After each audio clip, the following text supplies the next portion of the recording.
नमस्कार दोस्तों। दिल्ली का वो बुरारी केस जहां पर एक घर के पूरे 11 लोगों ने एक साथ सुसाइड कर लिया था। आखिरकार क्या थी स्टोरी बुरारी की, चलिए इस वीडियो में जानते हैं। 1 जुलाई 2018 सुबह के 6:30 बज रहे थे। गुरुचरण सिंह रोज की तरह सुबह टहलने के लिए निकलते हैं, लेकिन आज देखते कि उनका मित्र ललित आज टहलने के लिए नहीं आया हुआ था। ललित के घर के बाहर एक राशन का दुकान था जो करीबन रोज 5:30 बजे खुल जाया करता था, लेकिन आज दुकान बंद था। फिर गुरुचरण सिंह ललित को कॉल करते हैं और पूछने के लिए कि भाई क्या मैटर है, लेकिन फोन कोई उठाता नहीं है। उसके बाद फिर गुरुचरण सिंह ललित के घर के दरवाजे पर से थोड़ा हुलक के देखने की कोशिश करते कि अंदर मांजरा क्या है। उसके बाद जो गुरुचरण सिंह ने देखा वो दुनिया का कोई भी इंसान देखता तो उसके पसीने तो छूटने ही थे। गुरुचरण सिंह देखते हैं कि एक ही जगह, घर के एक ही जगह पर कई सारी लाशें फंदे से झूल रहे थे। ये सब देख के गुरुचरण सिंह पूरे हैरान हो जाते हैं और वहां से उल्टे पांव वापस दौड़ते हैं और सभी पड़ोसियों को कॉल करके बुलाते हैं। थोड़ी देर में पुलिस भी वहां पर आ जाती है। पुलिस घर के अंदर जाती है और देखती है कि छत पे लगे लोहे की जाली पर से कई सारे लाशें झूल रही है। फिर पुलिस डेड बॉडीज को काउंट करती है तो टोटल वहां पे बॉडियां 10 थी। लेकिन जब पुलिस पड़ोसी से पूछते हैं कि इस घर में कितने मेंबर थे तो पड़ोसी बोलते हैं कि 11। तब पुलिस को थोड़ा सा लगता है कि भाई केस तो लगता है 50% सॉल्व हो गया है कि किसी 11वें शख्स ने ही ये सारे मर्डर किए और ये फरार हो चुका है। फिर उसके बाद पुलिस पड़ोसी को लाते हैं अंदर और सभी लोगों की पहचान करने को बोलते हैं। फिर वो पड़ोसी सभी बताते हैं कि ये ललित है, उनकी पत्नी है, उनके भैया है, बाकी के मेंबर है, बाकी सब ये सब। तो फिर पुलिस पूछती है कि इनमें मिसिंग कौन है, तो बोलते हैं कि बूढ़ी अम्मा मिसिंग है। पड़ोसी बोलते हैं कि बूढ़ी अम्मा मिसिंग है, वो भी 80 साल की। तो पुलिस को भी लगता है यार एक 80 साल की बूढ़ी कि ये बस में नहीं है कि वो मर्डर कर दे, वो भी इस प्रकार। तब पुलिस को थोड़ी सी मायूसी फिर होती है कि हम गलत हैं। फिर कुछ चीजें पुलिस नोटिस करती है कि सभी के हाथ पीछे की ओर बंधे हुए थे, सभी के पैर बंधे हुए थे, सभी के मुंह बंधे हुए थे, आंख में पट्टी बंधी हुई थी, कान में रुई ठुसी हुई थी। पुलिस एक चीज नोटिस करती है कि जो सभी लाशें थी जिस पर वो जिस स्टूल पे वो लोग चढ़ के सुसाइड किए थे, वो स्टूल डेड बॉडीज की आगे गिरी हुई थी और एक ललित की जो स्टूल थी वो पीछे गिरी हुई थी।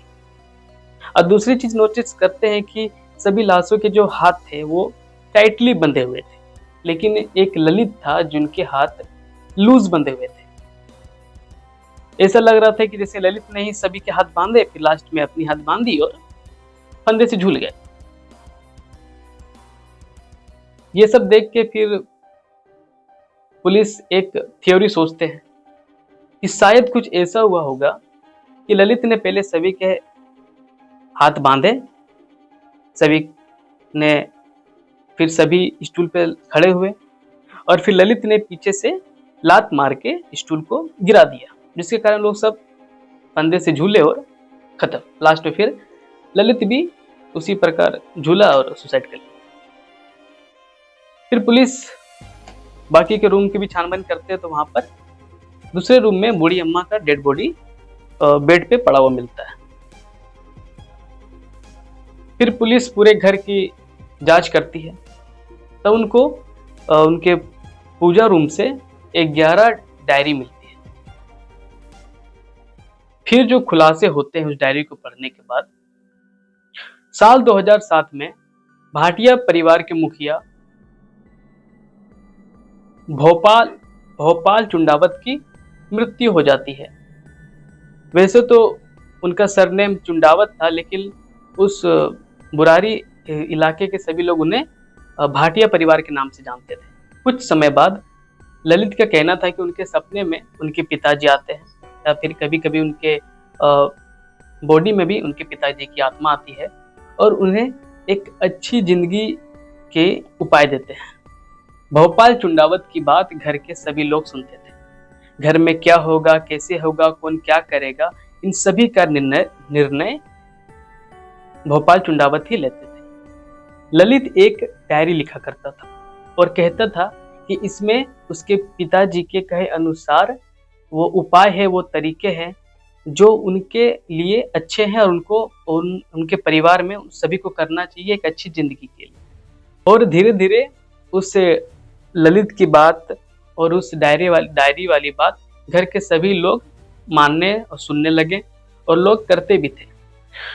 अभी तक तो सब ठीक चल रहा था।